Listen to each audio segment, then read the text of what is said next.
todos, muita luz, muita paz.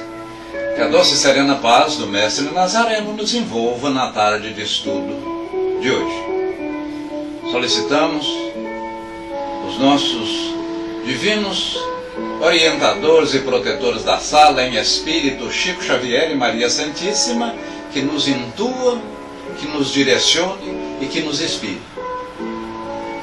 Vamos estudar, nesta tarde, relativamente à formação dos fluidos. Formação do perispírito. O perispírito é um fluido. Qual a sua densidade? Na morte, ou no desencarne, o fluido vital, que é aquela colinha que liga o perispírito ao corpo, ele se esvai, ele evola, ele volta de onde veio, do fluido cósmico ou do fluido universal. Também assim o faz o perispírito. Em algumas circunstâncias, o perispírito volta para onde veio. Ou seja, perispírito é matéria, veio do fluido universal e para lá retorna. Em alguns casos, isso irá ocorrer, como verificaremos nos estudos dessa tarde. Isso e mais vamos estudar no decorrer desse estudo contido na Gênesis, capítulo 14. Muita luz, muita paz, e eu chamo Sil para fazer a nossa prece inicial e indicar uma pessoa que eu faça. Ficamos sem a prece final, vez que tivemos problemas no Pautalk. Muita luz, muita paz. Eu vos amo. Tudo, mas tudo de bom. Até mais. Olá, boa tarde a todos, meus amigos queridos, presença de todos, por estarmos aqui reunidos para estudar essa doutrina maravilhosa, sendo que hoje vamos estudar o livro A Gênese, capítulo 14, a natureza e propriedades dos fluidos. E sendo assim, eu convido a nossa querida amiga hoje a fazer a nossa prece de abertura, e pedindo a Jesus, a espiritualidade amiga, esteja sempre conosco, nos apoiando, nos intuindo, nos dando força para os momentos mais difíceis. E peço também a proteção dos mentores da sala, Chico Xavier e Maria Santíssima, que proteja nosso irmão Décio para fazer o estudo de hoje. Que tenhamos um estudo de muita paz e de muita luz. Passando, Eugênia. Obrigada.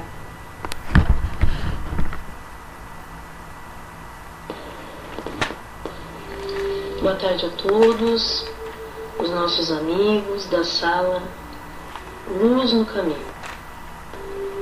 Nosso pensamento em prece, rogamos ao Deus Pai, a Jesus Cristo, o exemplo mais lindo e puro de virtude e amor, que os nossos mentores espirituais nos auxiliem nos trabalhos a seguir. Que tenhamos o entendimento, a dedicação e a perseverança necessários nesta caminhada. Pois sabemos, Senhor, que não somos os únicos, havendo numerosos grupos de irmãos que também compartilham dos nossos estudos. Abençoa-nos como servos da Tua seara, mensageiros da Tua paz e semeadores da Tua esperança. Unge os nossos corações com a harmonia celeste e permita-nos tirar o véu que ainda nos impede de ver a Tua verdade. Que as boas vibrações dominem os nossos corações nos estudos desta tarde. O expositor irmão X sinta-se acolhido e assistido para os trabalhos de hoje. Que a paz do nosso Senhor Jesus permaneça conosco, nos amparando e auxiliando, com muito amor, luz e harmonia. Uma excelente tarde de estudos a todos e que assim seja.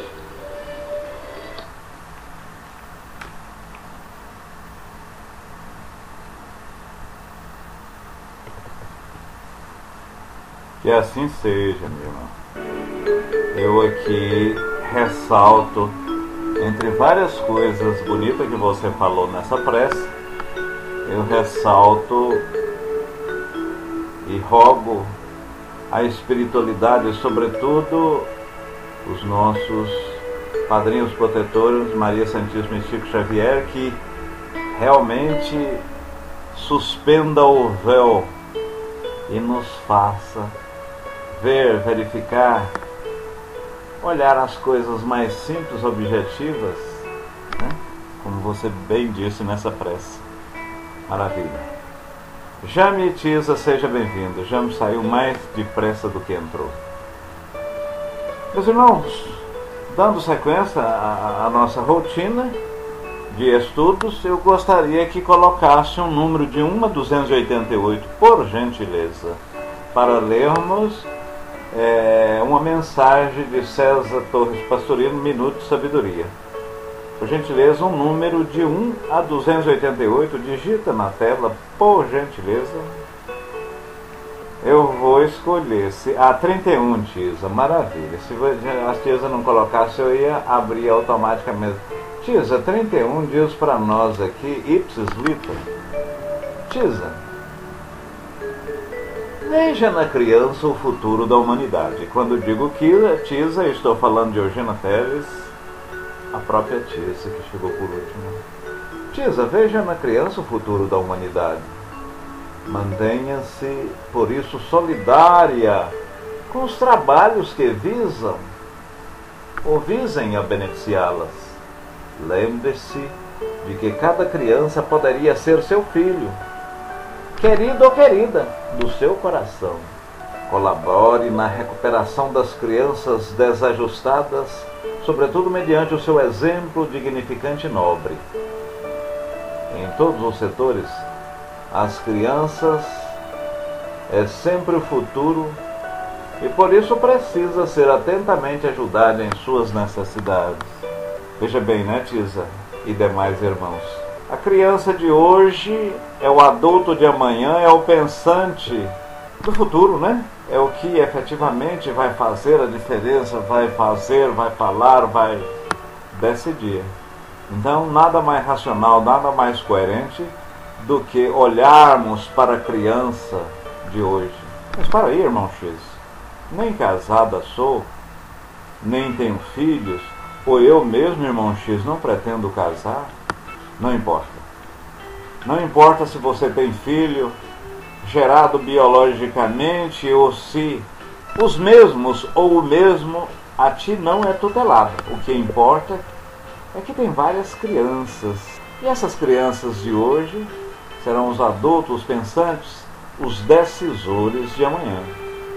E você, em querendo, cabe ou pode adotá-los. Adotá-los materialmente, adotá-los em termos de coração e, de uma certa forma, e através do seu concurso, você pode fazer muita coisa boa aos mesmos. Muita luz, muita paz. Valeu, Tisa, tudo de bom. E, como está no banner, vamos estudar hoje uma parte assim, eu diria até um pouco esquecida. Valeu, Tisa. Eu, a sala e a espiritualidade te agradecem. Ou nós agradecemos.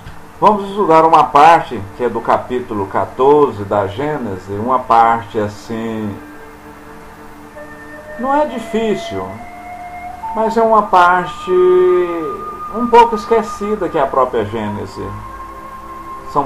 É pouco estudada no centro, nas sociedades espíritas. Não é muito estudado.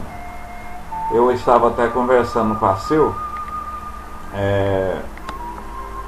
Falei, Sil, é um assunto que agrega pouco às pessoas. Porque normalmente você vai nas casas espíritas, sociedade espírita, estuda-se o Evangelho.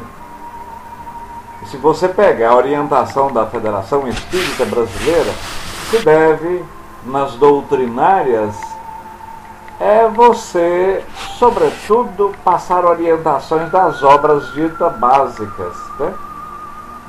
é aquelas 5, é cognominado Pentateuco, desde o livro dos Espíritos até a Gênesis. Mas aqui na nossa sala, nós estudamos, além dessas 5, estudamos também o que é o Espiritismo e obras postas. Tudo de forma sequencial e de maneira que as mesmas, ou da maneira que as mesmas foram editadas. E os fluidos? O que são?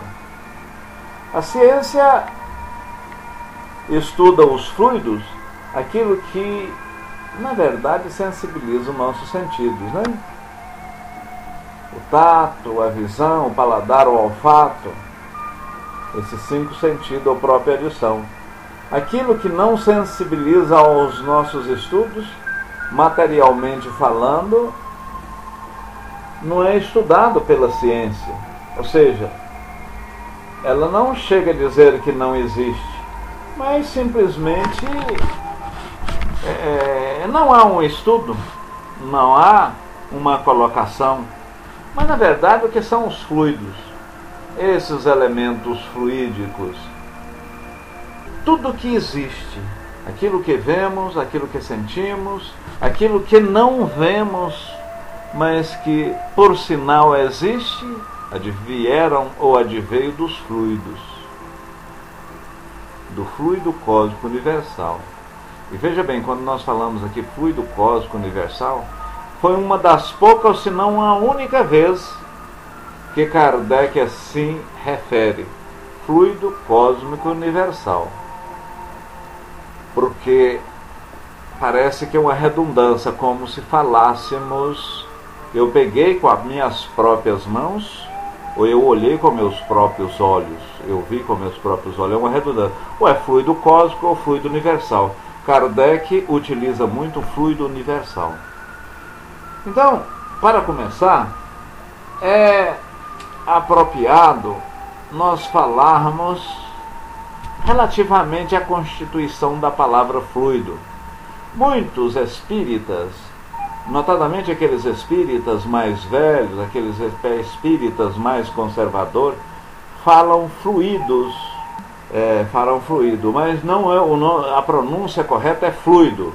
Fluido seria disqueiro ou aquele substantivo ou aquele fluido que colocamos no freio do carro. Fluidos é o que estamos estudando. Denominado, não perdeu não, eu me amo. Você perdeu pouca coisa, aliás não perdeu, você veio no momento certo. E esse nick seu é extraordinário. E antes de nós prosseguirmos relativamente a fluido, é bom que se ressalte relativamente ao seu nick, ao seu codinome. Eu me amo. Se eu não me amar, eu dificilmente amarei a outras pessoas. Eu farei alguma coisa. Eu me amo é muito importante. Você, para amar, para doar, você precisa ter. Se você não amar a si próprio, quem amará? Kardec mesmo perguntando à espiritualidade qual a maneira mais fácil, a maneira mais objetiva, sensata para ser feliz. A espiritualidade disse que um filósofo da vossa época já vos disse, né? Conheça-te ti mesmo. Aí ele persistiu, dizendo que conhecer-me a mim mesmo, eu sou sabedor da força dessa retórica, mas como eu faço para conhecer? Nesse momento entrou Santo Agostinho e disse que fazer como eu fazia na terra, me amando, né? Olha, eu me amo, me amando, me querendo, perquirindo no final da noite o que eu tinha feito. Pois bem, então em eu me amar é o princípio de tudo. Estamos falando eu me amo sob fluido. Como o princípio alimentar do universo, o fluido assume dois estados distintos. Dois estados distintos. A deterização, ou seja, o éter, né? Éter é alguma coisa mais volátil do que o próprio álcool, o próprio cheiro. Então, os fluidos podem apresentar de forma bastante etérica o imponderável ou de forma ponderável, consistente da matéria a qual eu vejo, a qual eu sinto, a qual eu apalpo, a qual, de uma certa forma, ela sensibiliza meus 5 sentidos. Então, tudo que existe, tudo que você vê, tudo que você sente, tudo que você ouve, tudo que sensibiliza os meus, os seus, os nossos sentidos, trata-se de fluidos. Esse computador, esse guarda-roupa, esse quadro que está ao meu lado, o ar-condicionado, esse vaporizador aqui ao meu lado, que está ligado, e aqui está um calor muito grande, e o próprio ar que esvai, que sai desse, constitui-se fluido. Fluido, então, é tudo que existe no universo. E ele, como vimos aí, vai da sua parte mais etérea, o etéreo, a parte mais concreta a qual sensibiliza os nossos sentidos. A ciência, ela percebe, ela vê, ela fala dos fluidos que sensibiliza o nosso sentido, aquilo que nós pegamos, né? Aquilo que nós sentimos. Então, relativamente aos fluidos, a ciência tem aquela parte que sensibiliza os nossos sentidos. Mas, como vimos anteriormente, essa parte material, aquilo que a gente vê, que a gente sente, que a gente pega, que a gente ouve, é a parte mais matéria, a parte mais densa. Ela vai, o fluido vão, eles vão de uma pureza absoluta a essa materialidade que é. Estamos longe, que a gente, né, que a ciência estuda, estamos longe, sem dúvida, de saber essas variações todas, de conhecer, mas com sinceridade, na realidade, vamos, no decorrer desse processo evolutivo, aprender e ter conhecimento e, evidentemente, num segundo ou terceiro momento, sabermos discernir. Quem conhece, na verdade, a gente acha que quando eu pego aqui nesse computador, pego em alguma coisa concreta, eu acho que porque me sensibiliza, acho que eu conheço a constituição íntima da matéria. Mas, na verdade, nós não conhecemos. Ela exerce uma obstaculação, um óbice, um anteparo para nós, pois eu não posso passar nessa parede, eu não posso passar por entre esse guarda-roupa, mas o espírito, constituído de matéria que o envolve, que é o perispírito, e vamos estudar há poucos instantes, ele passa naturalmente, como um feixe de luz, um raio solar, adentra e passa com naturalidade no espelho, né? No espelho translúcido. Então, para o espírito, não existe obstaculação relativamente o trasladar de um ponto a outro, ou mesmo passar por entre a matéria. Isso estamos falando de uma maneira geral, porque, e dependendo da forma e como o mesmo viveu, ele vai ter, quando digo ele, o espírito vai ter uma dificuldade. Tem espírito, inclusive, que não volita, que é a maneira de transporte do espírito, chama volitar. Nós aqui na Terra andamos.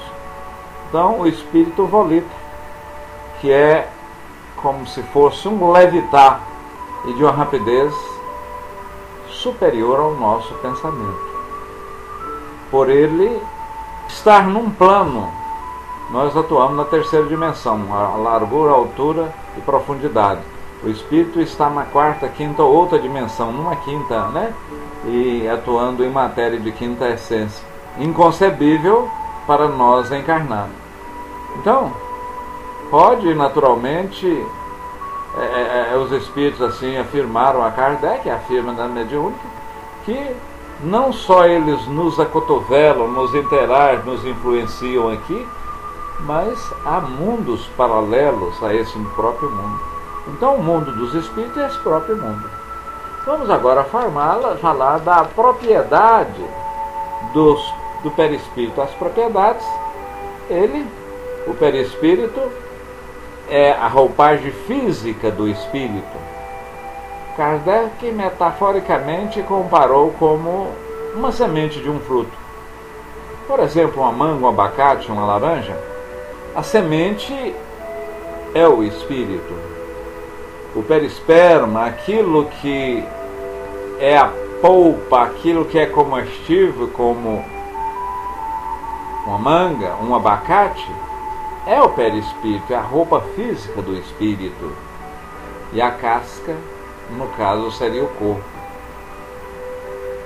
Interessante, eu lendo há alguns tempos atrás, relativamente ao espírito, e falava-se nessa leitura, e do próprio Kardec realmente, o próprio livro do Espírito também assim diz, que quando da morte física, o fluido vital, que é uma matéria, esse fluido vital liga o perispírito ao espírito, aliás, liga o perispírito ao corpo físico, né? O fluido vital, ele, ao corpo, ao perecer, ao houver o definhamento das células, o fluido vital, ele retorna de onde veio, que é ele adveio do fluido universal.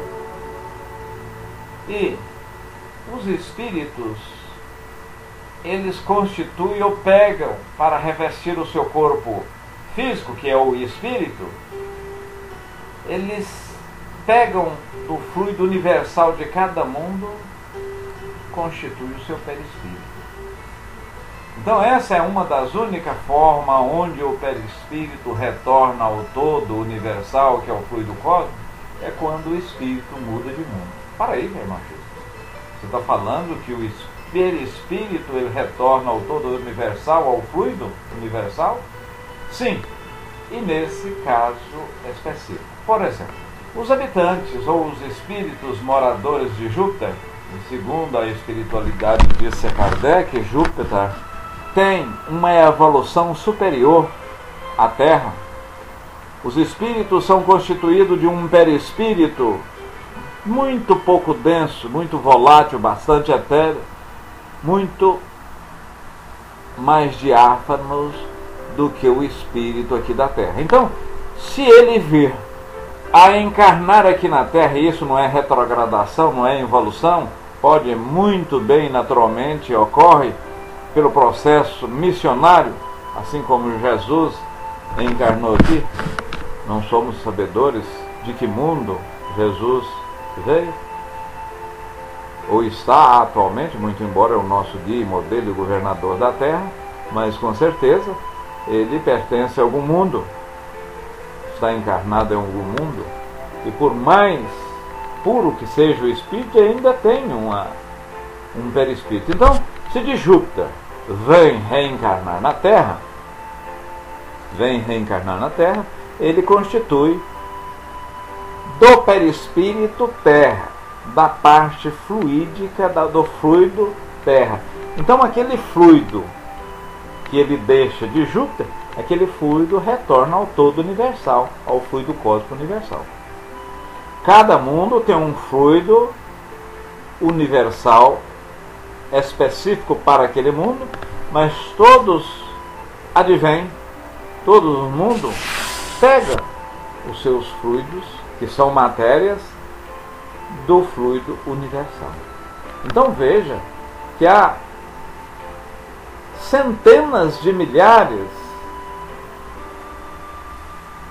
de especificidade de fluido, porque cada mundo tem um fluido específico.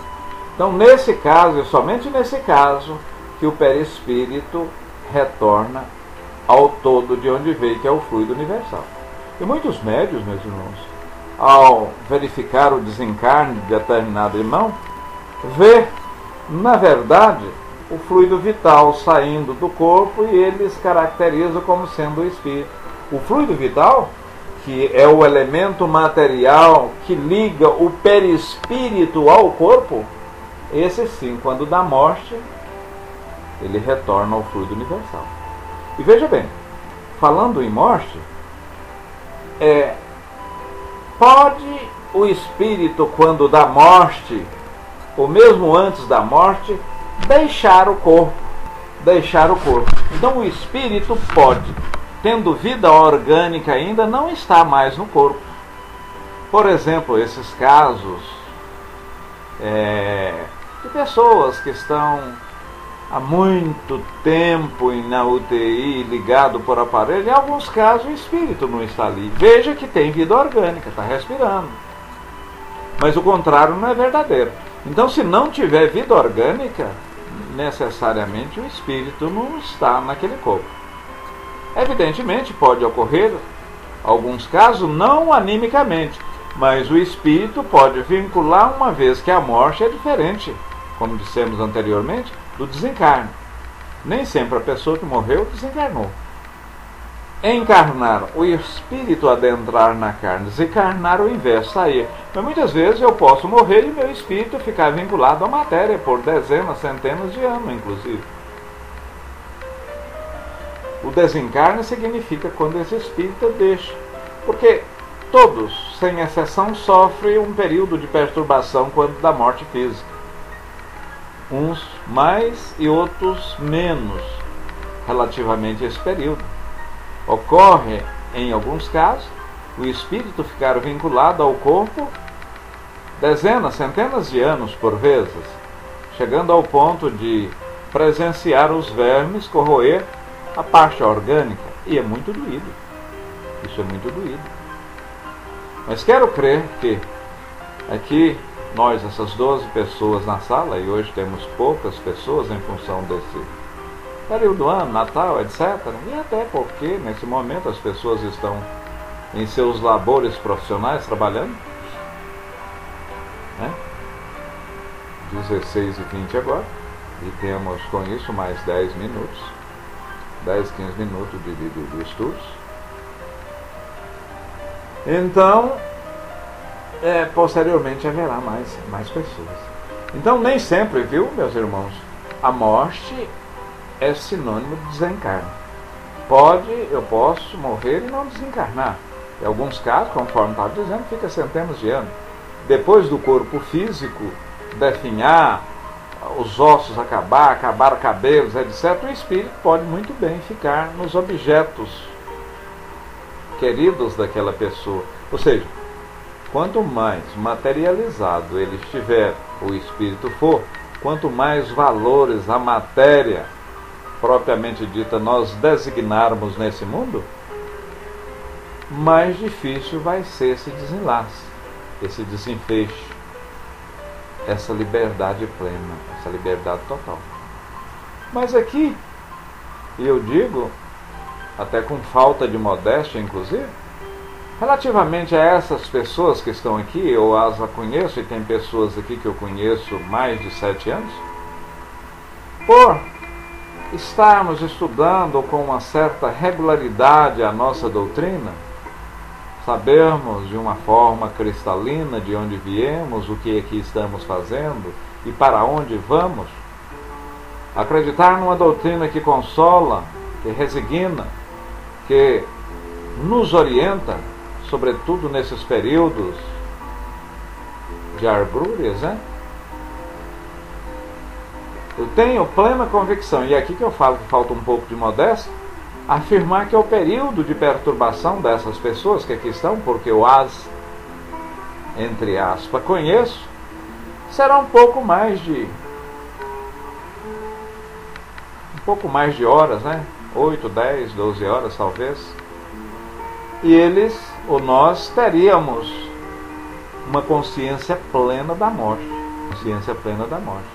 Porque a espiritualidade nos diz, e isso é na sua generalidade, para não falarmos na maioria, após a morte propriamente dita, e o espírito vendo o corpo inanimado, muito embora ele vendo o seu corpo perispirídico, porque o perispírito tem um corpo igual ao nosso. Aliás, não é igual.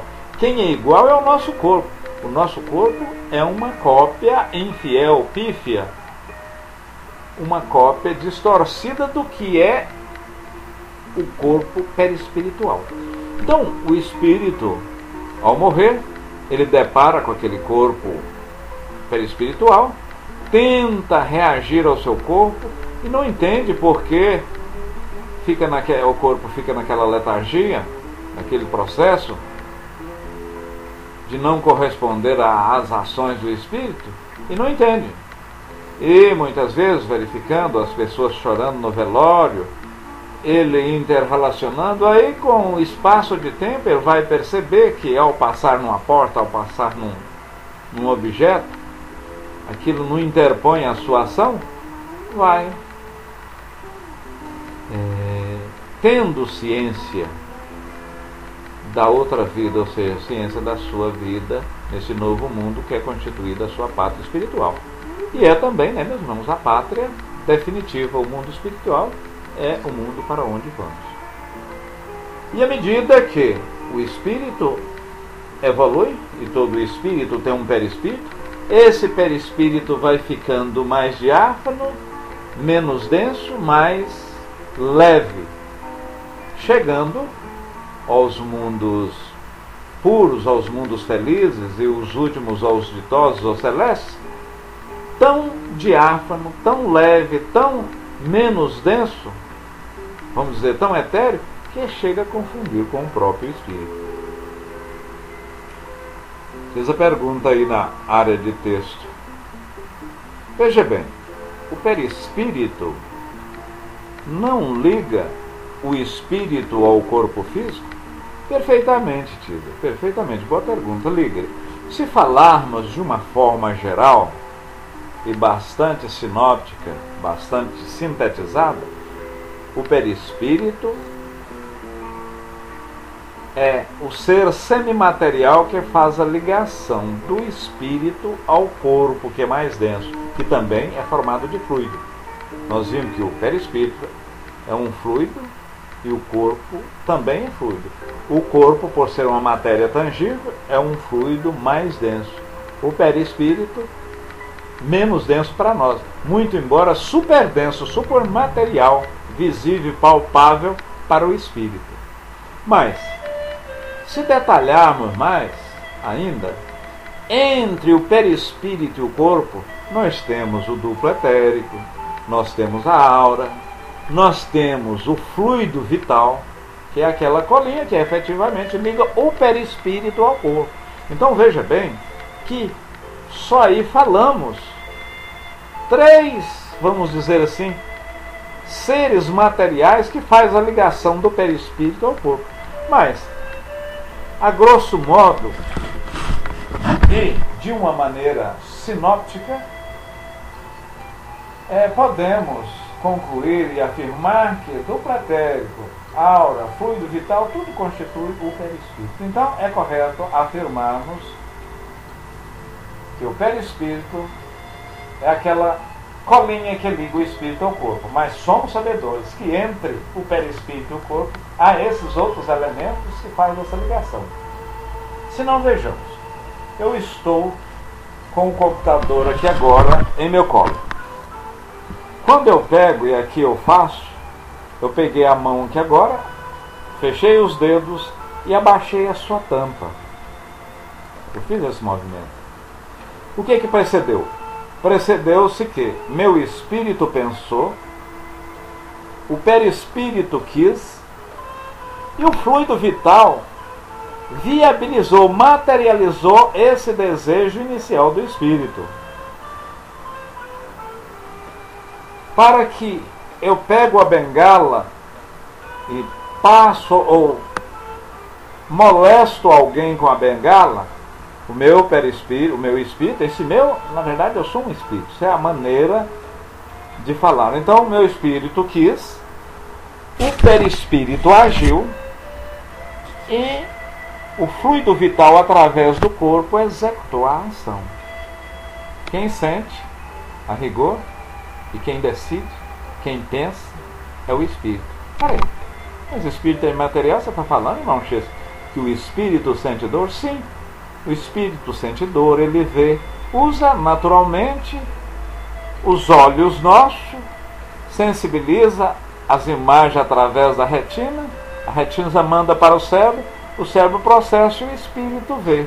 Pela mesma forma, isso ocorre relativamente à dor. Mas quem sente, quem pensa, quem decide é tão somente o espírito. Por outro lado, o corpo, com a ausência deste, ou seja, com a ausência do espírito, não tem dor, não tem visão, não tem sensibilidade nenhuma. Não tem dor, não tem visão, não tem sensibilidade. Meus irmãos, o que nós propusemos para o estudo, nós falamos relativamente aos estudos dessa tarde. Pergunto, algum questionamento, alguma colocação? Algum irmão gostaria de fazer alguma pergunta? Muito bem, então não havendo, a gente encerra nossos estudos dessa tarde. Muita luz, muita paz, e que os nossos mentores dessa sala de estudo Luz no Caminho, Chico Xavier e Maria Santíssima, nos intuam e nos direcione sempre ao propósito de bem servir. Nós aguardamos e esperamos as pessoas que aqui estão para os estudos de sexta-feira. Daqui 7 estudos, ou seja, praticamente um mês, e nós vamos ter recesso de 9 dias, a partir do dia 21 de dezembro, nós vamos voltar a estudar novamente aqui na Gênese, e quando aqui voltarmos a estudar, nós vamos estudar relativamente à ação dos espíritos sobre os fluidos, criações fluídicas, fotografia de pensamento, telecinésia, telepatia, etc. Vamos fazer esse estudo. Meus irmãos, muita luz, muita paz, sintam-se abraçados. Como sempre digo-vos, eu lhes amo. Tudo, mas tudo de bom mesmo. Paz e luz.